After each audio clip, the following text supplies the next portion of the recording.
why not put your money to work?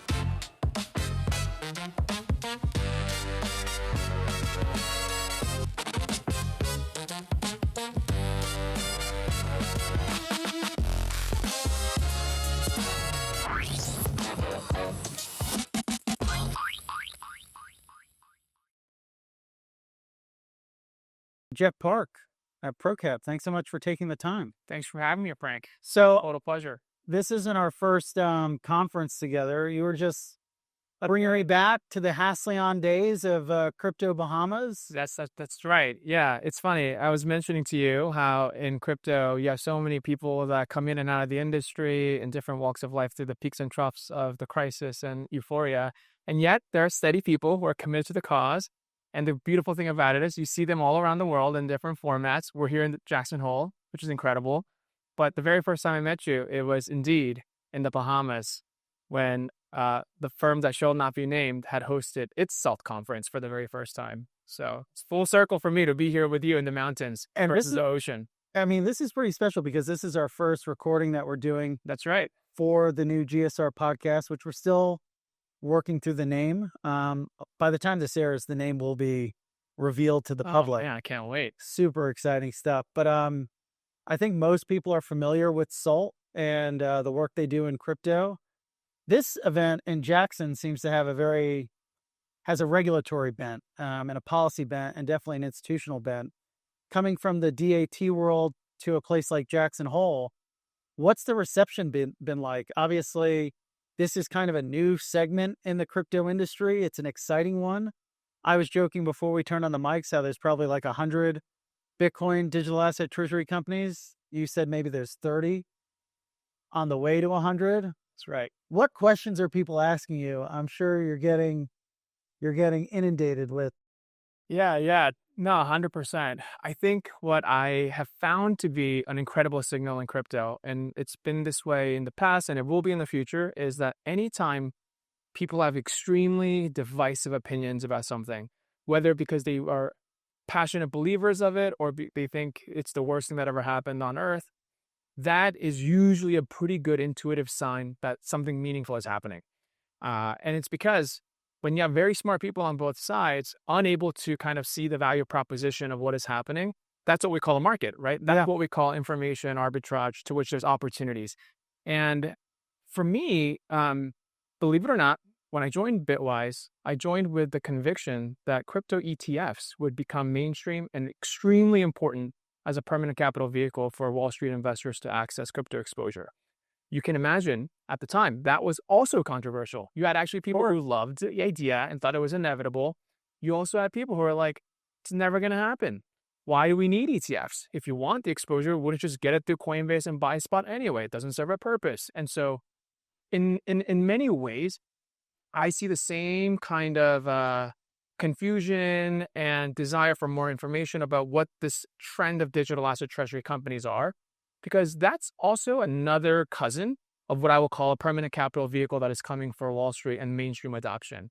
And so that, I think, is the incredible opportunity. And I have lots of opinions about it, no doubt. But I'm also here to help educate the community on what are the possibilities and the pitfalls that really emerge of it. Well, I mean, when I think about the DATs and the ETFs, it's just this, 10-year-long unbridled TWAP into Bitcoin and other crypto assets. Walk us through the sort, because this is a big question that I have. I've worked with a lot of these DATs, and I get the premise of them and the way in which they're sort of value additive to shareholders. And obviously it's beneficial to have capital pouring into crypto. But what role do the DATs serve that the ETFs don't? Because I think if you're viewing this landscape, this capital markets asset management landscape as zero sum, you would think perhaps that the better that DATs do, maybe the worse that the ETFs do, and vice versa. What gap does the latter or the former fill that the latter doesn't? Yeah, absolutely. There are always trade-offs in investment wrappers and how investors choose to express their risk preference to what they're looking for. And spot ETFs are pretty beautiful things because you know exactly what you're signing up for, right? Yeah. These are, ultimately trust products with custodial protection and insurance to which you're getting the underlying exposure for the beta that it is at a very cheap cost with incredible liquidity and incredible security, actually. Sure. So for some people, that's what they want. They want price exposure to a certain token asset, whether it's Bitcoin or Ethereum, and they're willing to participate in the role of the price to the broader portfolio construction for what it may do to help manage their financial journey. But I think there's also another cohort of investors, and these tend to be a little bit more crypto curious, that are interested in the price, of course, but they're also interested in one more thing, which is the total value capture possibility that could exist within the crypto ecosystem. So now we're talking about not just spot asset for the price participation, but what can that asset actually do in its productive utility to earn potentially more opportunities. And those investors will have wanted different pockets in the past, whether it's venture capital exposure, or maybe it would have been liquid hedge fund exposure. They could have also taken non-custodial exposures to then go stake themselves and participate in DeFi and learn kind of all the opportunities that is possible, not within just the crypto asset, but the crypto blockchain network, right? Sure. And I think what DATs ultimately represent is a version of that in a purely regulated fashion that any investor can now access, just like the ETFs. In some ways, I think digital asset treasury companies can be really meaningful for proof of stake tokens in particular, because the whole drama and debate about staking and how you can get staking income passed through the ETFs has been a thorny subject for a long period of time. And I actually think that regulation in general will always be a little bit slower to adapt than the pace of innovation, the pace of technology. And because of that, the total value capture will always be favored for those who are able to action. And those that can action generally to this day have meant going on chain and doing it yourself. So while the ETH ETFs are talking about staking today, you and I would have known even last year, the world moved on to restaking. Eigen had come on, and there were different ways to participate in Pendle and stripping, exposures to yield components that are different. And all those things can happen with the underlying asset. But it's hard to imagine happening that within an ETF structure, or maybe an opco that is managed by a team that's actually capable in executing those types of strategies could give you a more of a total return to the asset. Yeah. You just basically have more levers with which to play when you're operating a digital asset treasury company. Yeah. A friend of mine was joking with me about how the crypto industry, we have so much nerve to just make up new acronyms, Yeah.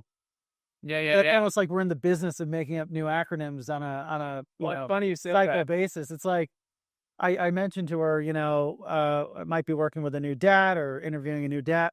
She goes, "What the hell's a DAT?" And I explained to her, she goes, "You crypto people, you guys got a lot of nerve just thinking you can make up these new concepts." But I do think it illustrates the extent to which we are introducing to market, whether it's perps 8 years ago or 10 years ago to DATs now, the extent to which we can be creative in terms of new instruments, new vehicles, but at the same time, that creativity can introduce risks. And so I'm curious to get your opinion on what is the successful playbook, right? I think a lot of people, especially from TradFi, look at this whole circus and they're going to call it a circus and think these are, levered plays that at some point the music is going to stop.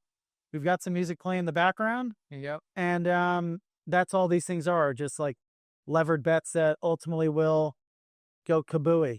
Yeah. So does that question make sense? I mean, Yeah, it's funny you mentioned that crypto has a way of coming up with new vernaculars and acronyms all the time. The latest one that I heard, which will speak to you, is somebody used SATs. And I asked, "What do you mean SATs?" Well, there's Bitcoin Treasury Codes, and then there's DATs, and then there's SATs. I was like, "What's the SAT?" I go, Shitcoin Asset Treasury Co. oh, gee. And that's the long tail. the long tail. Long To your tail. point, what are the potential tail risks that could also exist in the ecosystem as people are coming into the space for various motivations?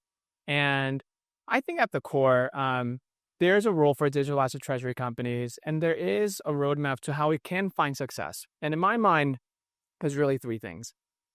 One is we know Bitcoin is an incredible store of value, and it's possible there's other assets that can be good store of values.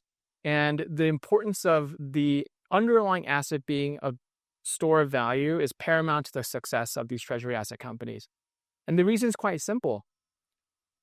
The way to engage in the opportunity to earn more Bitcoin per share or more asset per share using the capital structure arbitrage that is available within an operating company is that you have to have credit investors. And credit investors are not going to be lending towards assets for which they don't think that there's recovery value that they can underwrite to a margin of safety. This is where I think Bitcoin's pretty unique. And this is why I undoubtedly believe in the Bitcoin treasury space above all else, because you have this rare opportunity to have a very volatile asset that creditors are willing to underwrite. And if you really think about generally what kinds of investments credit investors do, they want to do things that are boring, that has no volatility, that just generates a nominal yield for which they play a spread game. And that's because they don't want default risk. For the first time, we have an asset that's actually really volatile. Yeah. But credit investors are also saying, actually, there's a certain LTV to which I'm willing to tolerate a drawdown because I do believe Bitcoin is pristine collateral. And I do believe there is actually recovery value for holding on those assets. And that store of value is going to be really important for digital asset treasury companies. The second thing that I think is really important is that it also has to be a store of culture. What do you mean by that? The store of culture is also incredibly paramount to success because, as I have observed and you have seen as well throughout all the successes and failures in the crypto industry, so much of what historically has persisted is because there's a strong foundation of retail investors who believe in the culture of the project for which they're tethered to. And so at this point, if you really think about what the ICO represented, in a way, it's pretty simple. It represented retail investors to come into a project they believed in at a very cheap price for which they were able to participate in the wealth creation effect. That's it. Yeah. In some ways, that's the story of Ripple. It doesn't actually quite matter what the Ripple protocol is. What matters is there's a ton of people who made a ton of money in that kinship of the community that's been able to build. So you cannot underestimate the value of culture in crypto. And what you're now seeing is every Bitcoin treasury company vertical is developing its own subculture. Sure. Those who believe in Sailor. There's fan accounts to these things, there's these mini armies for some of these digital asset treasury companies. That's right. That's why I think it doesn't necessarily make 100% sense. And I've seen a few of these in market that are multi-asset digital asset treasury companies, because then I think to an extent, to use a biblical kind of analogy, you're a slave to multiple masters, in as much as you're not necessarily tapping in 100% to that specific community. Yes, you've nailed something on the head that I feel very passionate about, which is diversification can sometimes be good for general traditional portfolio management, but in crypto, I'm not sure it's actually a useful tool in the sense that, one, the value system gets eroded if there's too many confusion. You're diluting that store of culture about what That's you're right, speaking. which was really important. I think it's hard to price, but there's definitely intangible value there. And the second thing is people really like crypto because it's volatile. So if you believe in diversification for the sake of volatility reduction, I'm actually not sure if that's what investors are looking for either. Most investors want max vol and the ability to have optionality in this space. And that brings me to my third point. The third important thing with these treasury asset companies, it needs to be a store of optionality. Optionality doesn't entirely have to mean volatility, but it needs to have the ability to have multiple ways to win by being an investor of the operating company than just the price of the asset. If you only believe the price of the asset's the thing that matters, then you should just buy the ETF. Yeah. But if you have more degrees of freedom, where actually there's different ways to still win by the backing of that asset, that optionality is actually very powerful. And it is a very meaningful flywheel to the value capture framework of these treasury codes. So the store of value, the store of culture, and the store of optionality, I consider that kind of like the trifecta of a paradigm in how you bring a worthwhile treasury asset company to the market. And that's the playbook. It's pretty wild to me that a lot of people don't necessarily see the value in DATs when you have a firm like MicroStrategy, right, outperforming Google, NVIDIA over the past, 5 years, right? It's clear that, this is one of the best performing stocks in the past half decade. But this Cambrian explosion is more recent. What sort of was the catalyst that, got Pomp on board, Cantor? I mean, the list of market participants in this DAT space is growing by the day. I remember a few weeks ago we had 3 announced in one day. The SUI one, I think it was B&B as well, and then TON in one day announced. Yeah. Obviously, there's shelves, right? So like you say you're a $1 billion treasury company, that's sort of the upper threshold at which you can raise. But it was about $1 billion announced in one day. What set this off? Yeah. This is a very worthwhile philosophical question. And actually, we need to zoom out for a second. And now we need to observe the totality of what is happening in the US and global capital markets outside of crypto. I think ever since I even started my own career in 2008 at Morgan Stanley, there's been several strong tailwinds of the market structure of where securities regulation has been going. And one of the big trends is that the line between institutional investors and retail investors is blending. Yeah. It used to be a little bit more bifurcated where retail investors were only allowed to invest in certain kinds of vehicles and institutional investors could access only certain kind of vehicles, right? Private equity, venture capital, whatever. That was institutional, hedge funds, institutional. But really ever since the Jobs Act, the Crowdfunding Act, the lines have started to blur. And we're now seeing retail investors come in through being accredited investors into private exposure. And likewise, and they've lowered sort of the not the standards, but the requirements to be an accredited investor. That's right. And also now you're seeing it in the other direction too, where institutional investors are choosing to access private equity or private credit through like ETFs, right? Sure. Like Apollo launched now a private credit ETF, which you couldn't imagine 5 years ago Apollo would want to do something like that if it was an institutional business. So what you're kind of seeing there is a little bit of a convergence of the marketplace.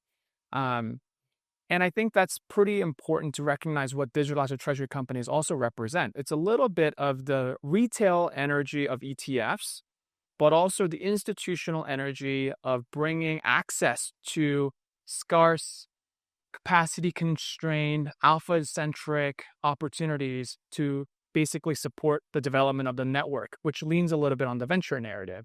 And so I think that's important. The second thing is the hyper-financialization of capital market has been unstoppable, which is now, you have these 0-day expiry options that have overtaken a lot of the listed options trading volume in both the NASDAQ and the S&P. You have the rise of these 2x levered ETFs and inverse 2x levered ETFs that have dominated market volatility.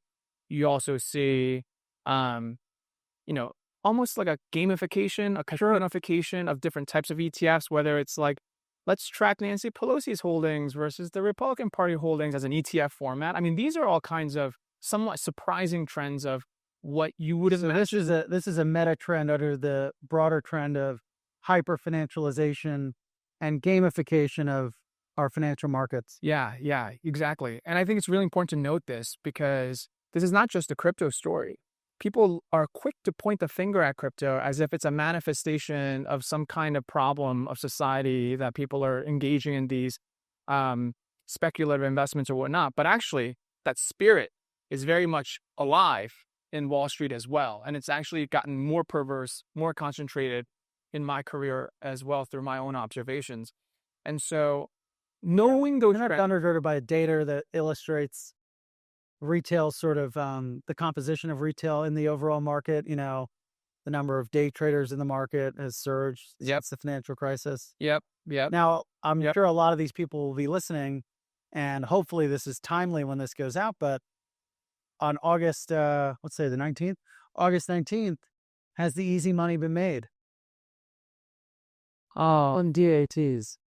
I think that there's going to be a lot of volatility. I think there will be lots of peaks and troughs to come. And I do think retail investors should be mindful of the general dynamic of what it means to have capital formation that is in transition, which are the dynamics of a lot of these companies today, right? With the SPACs and the RTOs and the pipes that have yet to have been approved through the merger consummations are all living in kind of this amorphous zone without price discovery, right? Because if you really think about it, the investors that are permitting this opportunity are the locked investors that can't actually participate. So the most informed investors are not able to set the price. Yeah. So I do always urge caution for retail investors to make sure you understand the totality of this dynamic.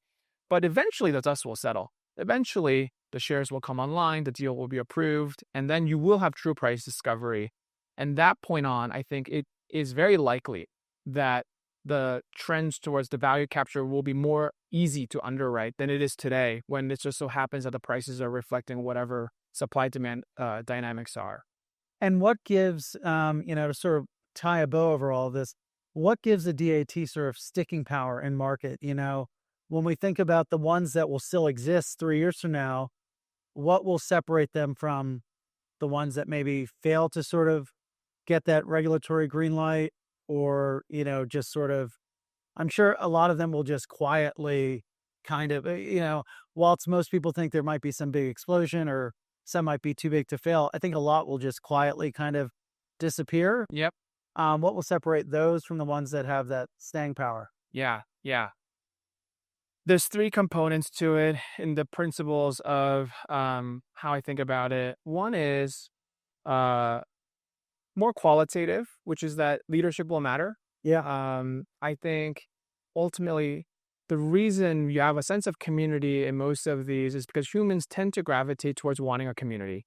They want friends, they want allies, and they want mentors, and they want to have somebody they can look to. They want a Tom Lee. They want a Tom Lee. They want a Michael Saylor. And because of that, the ethos of the leadership will be a huge component as to how the community building and activity and exercise itself unfolds. And right now, we're already seeing how divisive some of those can be, even amongst the constituents of those loyal followers, right? And Bitcoin in particular, I think there's a lot of people that come with extreme views of what they think is important to them as their values that may not align with other Bitcoiners too. So thoughtfully navigating that as a human, as a leader of a treasury co, as an operator is, I think, a pretty unique challenge. It's a privilege, but it's also a challenge. And it's one that I've seen many people kind of take missteps and misfires and land on landmines, and one where ultimately without the community, the crypto is nothing. You live and die by the community and by the meme to a certain extent. To a certain extent, yes, absolutely. But it's not to say like the only thing you have to then be like a spiritual leader. That's not true at all, because actually the second part is you do need to have an economic engine, right? Yeah. And the economic engine has to make sense. And this notion of Bitcoin per share, Their levers have to work.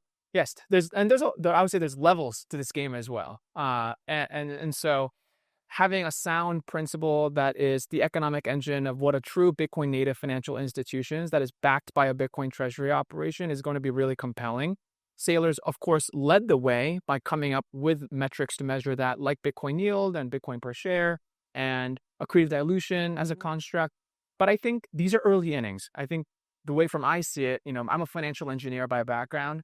I think there's many, many ways that this can be nurtured, and it will require some creative discipline, but there will be proprietary techniques to it that every leader of these treasury operations can enact upon for their shareholders. And then I think the third thing is you really do want to have a sense for what the ideal of a treasury company should be for a long-term mission. And here I feel very passionate that, of course, making money is great. And it is a big part of why Bitcoin as a meme still survived, because a lot of people have been able to make money on Bitcoin in a very democratic access point, unlike maybe some of the diatribes that are coming out of the venture world where that is not possible for retail. But at the same time, stewarding a company towards being a capital shareholder will be just as important as being a network shareholder, where long-term we must fight for the survival of that network. So it's very easy to sometimes think of Bitcoin as just like a coin that trades at $120,000, but really it's actually meant to be an input towards broadly a decentralized network of utility that we're trying to bring online. And so I do think 10 years from now, the treasury company that will have succeeded will not just be having bought more Bitcoin on its balance sheet and playing a game, but then what are you going to do with that? Yeah. Actually, what are you going to do with all these assets that people have given you capital to accrue for your shareholders' behalf? And you have to then actually have a principled view of where you think the Bitcoin network can be served, and actually start investing into those ecosystem partners and help nurture that network. Because ultimately, without the network, Bitcoin also is nothing. Well said. Well, Jeff, we'll leave it there. Thanks so much for taking the time. Thanks for having me. This was a pleasure. Yes, we'll see you soon. Let's do it again. See you in Korea. Let's do it.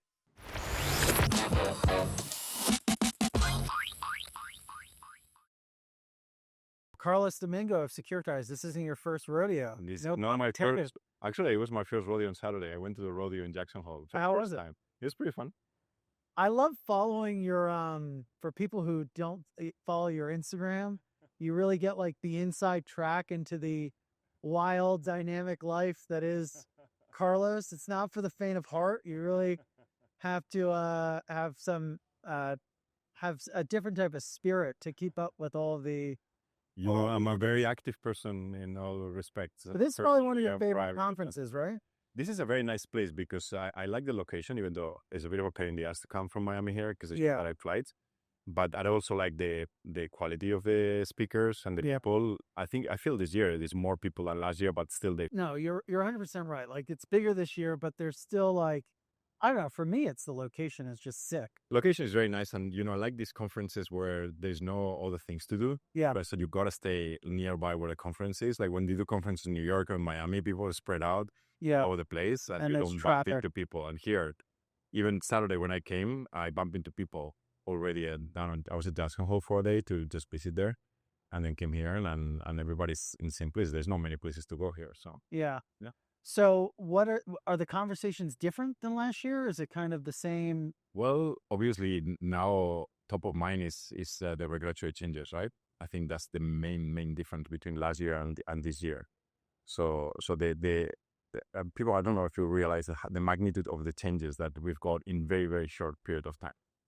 Like on our side on tokenization, we've been doing this for many years, and for years there were two topics that we were stuck with. One is, can we use a public blockchain as the ledger of record to record securities as translation, right? Like as a translation, tokenization is basically to issue a token on a blockchain that represents the ownership of the security.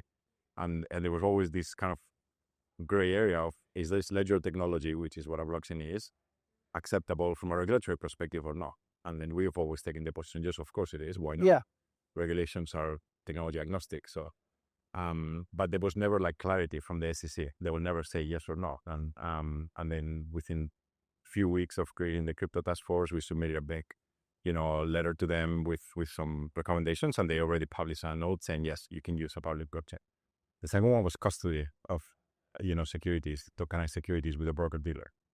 We had this special purpose broker dealer. You remember your friends from Promethean?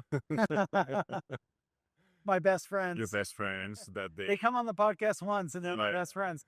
No, people were really upset with me about that though. But whatever happened, I mean, we can get into it, but I yeah, guess they for people who maybe are unfamiliar, right? Like the SEC created this framework to operate as a crypto broker dealer that really only applied to this one firm. Well, it did not apply to that firm only. Like it was for anybody that wanted to Yeah, apply. but it really only applied. Well, there was the only ones that applied for it. We never wanted to. We didn't even apply for it because it made no sense.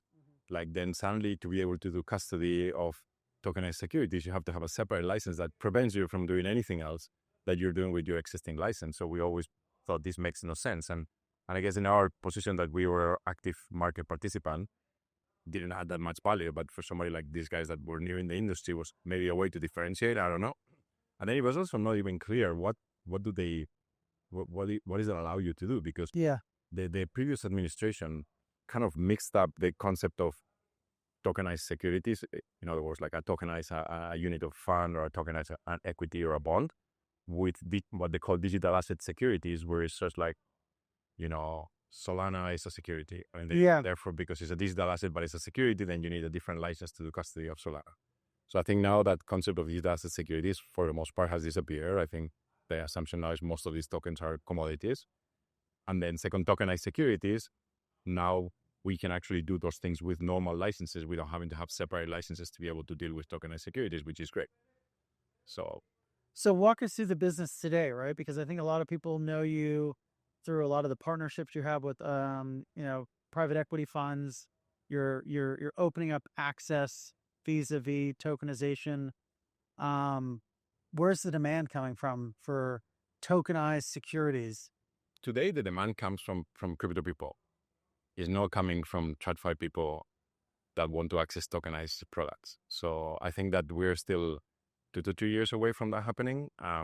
But within crypto, there's a very strong narrative towards real world assets, and people, instead of, I will say, unreal world assets or whatever was the previous set of digital assets that we had there.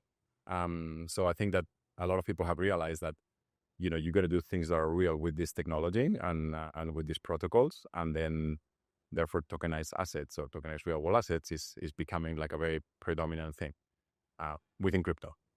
So, and that still has a lot of room to grow. So if you think our crypto is $4 trillion, out of this, they have 250 billion or whatever it is today, stable coins, and only 25 billion of real world assets, tokenized securities, let's say. So that is going to grow naturally, 10, 20, 100 times bigger than that, because it's very, very small. But then the big unlock is when you get, wallets and stuff like that, and stable coins accepted in, swap accounts or in like more TradFi things, and the TradFi people then can access tokenized assets. Then that's when the industry goes from 1 to 100 very quickly. So I mean, even if I think about last year at SALT, the RWA market's already doubled. And has doubled. Yeah, I was checking the statistic. I presented in SALT, New York. When this conference has been rotating locations. So, but they used to have the SALT, New York, which was a TradFi conference that started to have a crypto track. And in 2022, 3 years ago, I actually presented the project of tokenizing the fund with KKR, which was kind of like the first large asset manager that did it with us. Yeah. With us and with anybody else. I mean, since last year, Van Eck, I think. Yeah. Apollo. We got obviously BlackRock, or we got Hamilton Lane. But at that time, 3 years ago, when I went to SALT for the first time and presented this project was announced there at the conference, I think the industry has grown 800%.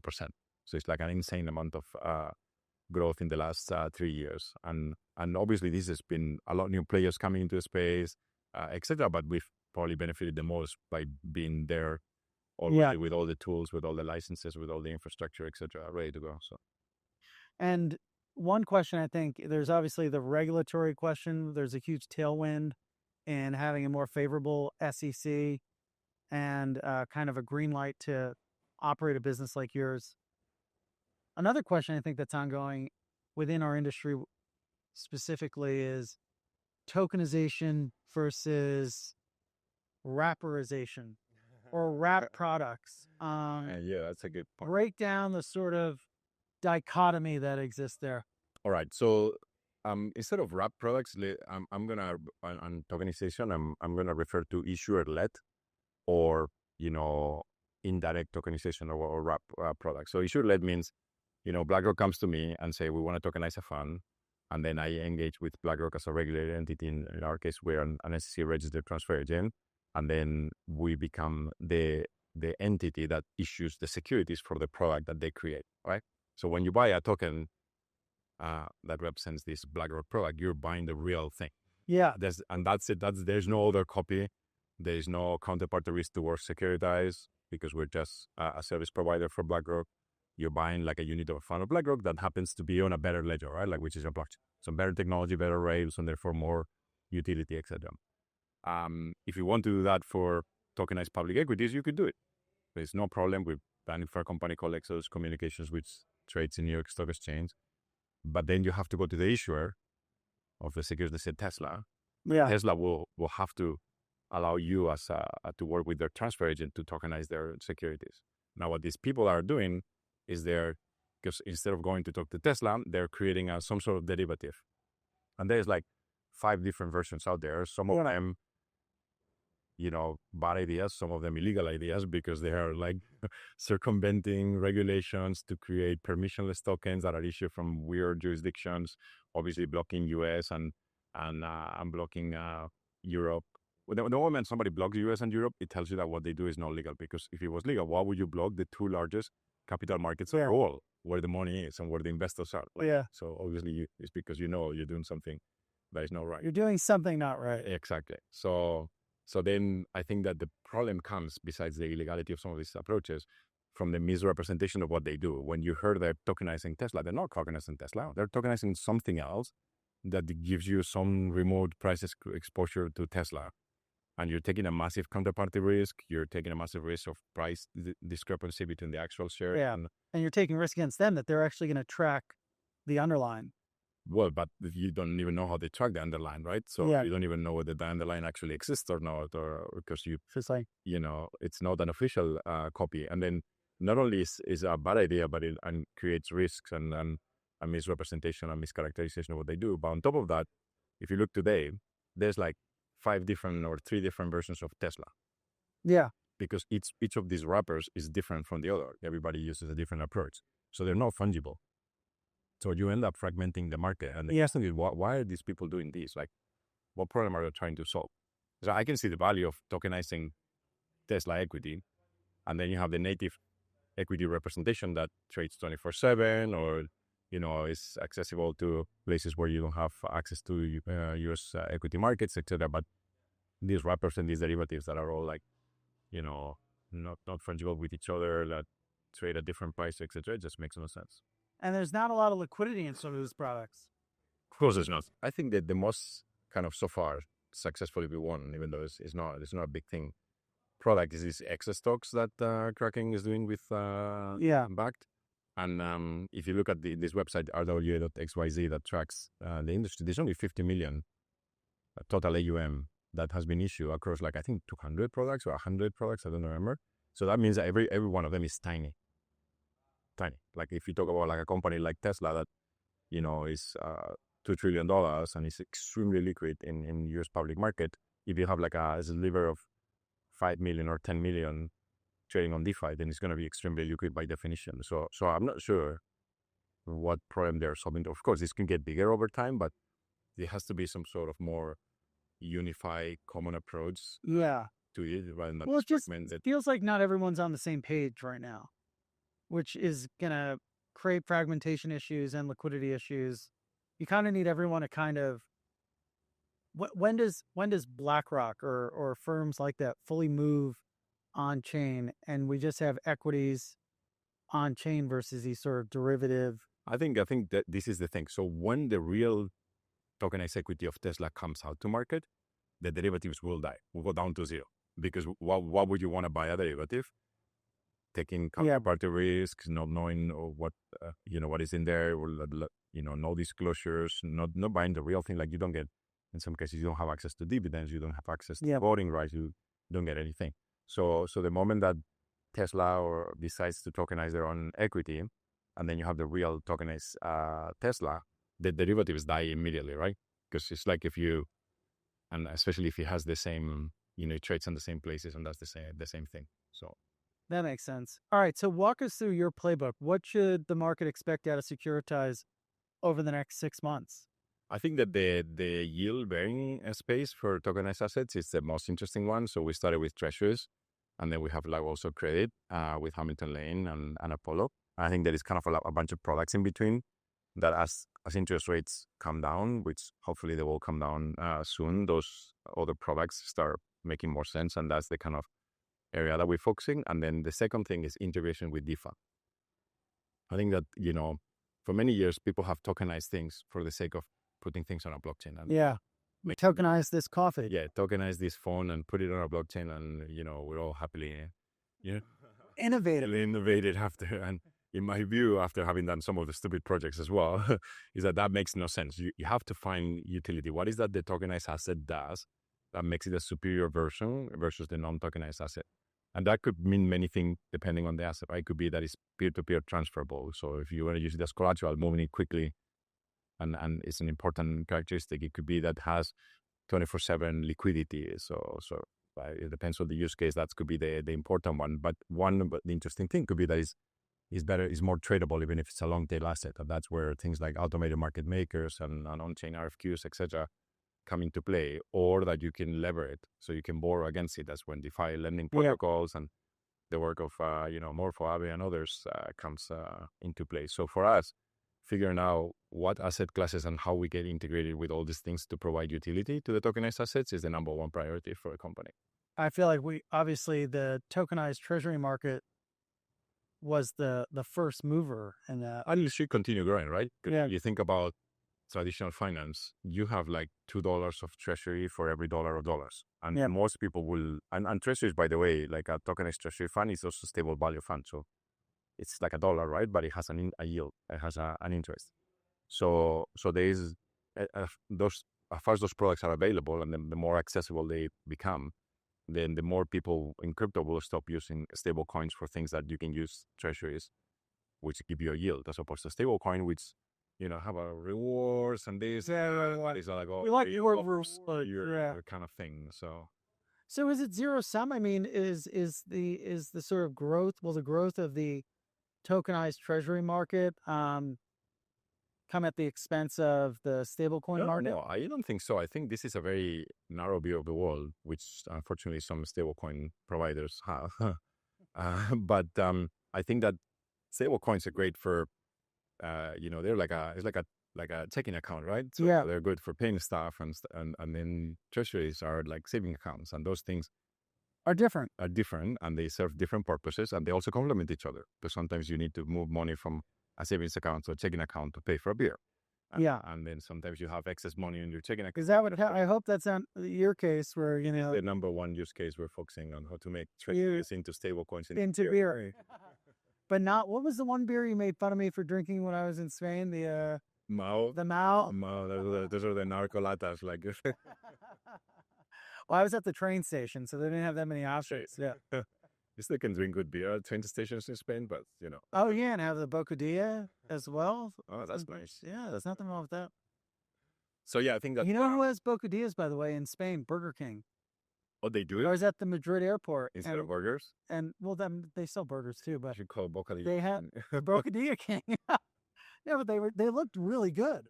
They are probably good, right? Like, No, I feel like they're probably pretty good. to adapt to the local. I didn't have time customers, to get one, but next time I go to Madrid. But your point, right? So these are different things, right? Yeah, these are different things, and look, you're always going to have to settle into dollars, right? Like you do in traditional finance. So if a stable coins are the settlement layer, but treasuries are the saving layer if you want, and also the one that use for more institutional applications like the posting collateral, earning a yield, etc., and you can make it move fast, then both things should continue growing, right? It's not as serious I'm getting, in my opinion. Okay, so now let's talk about some of the work you're doing with Athena and the new blockchain you guys are effectively partnering on. Yep. Converge, right? Converge, yes. Converge. Did you come up with that name? No. We did, yeah. Okay, good. No, I don't know if it was me personally, but I was actually the one that, one of the ones that checked off on the thing. And it's kind of going back to what I was telling you. To me, the thing that the reason the RWAs will grow and DeFi will grow is when they convert. Yeah. So let's start with the RWAs are already explained, right? You need to provide utility to the assets. So, and the way you provide utility to the assets is by being able to do things with them, like trading them better or borrowing against them, which is basically what the DeFi protocols do, right? But also, if you're a DeFi player today, you're still below the size of the market that we have in the DeFi summer times. Yeah. So DeFi has never recovered. Like the rest of the crypto has recovered and exceeded, right? So Bitcoin at that peak was like $60,000. Now it's 120. But DeFi has never gone back to that level. And it actually, for all the talk about DeFi, it's still tiny compared to like centralized trading and centralized lending, etc. So if you want a DeFi to grow, you need to bring more capital into it. And the one way to do it is bringing institutional capital. And the way you bring institutional capital is by bringing RWAs in DeFi and making that these two worlds converge. So that's the essence of the project. Which is a convergence of these two worlds. And obviously, Athena is one of the top, DeFi protocols out there, and we are the top tokenization platform.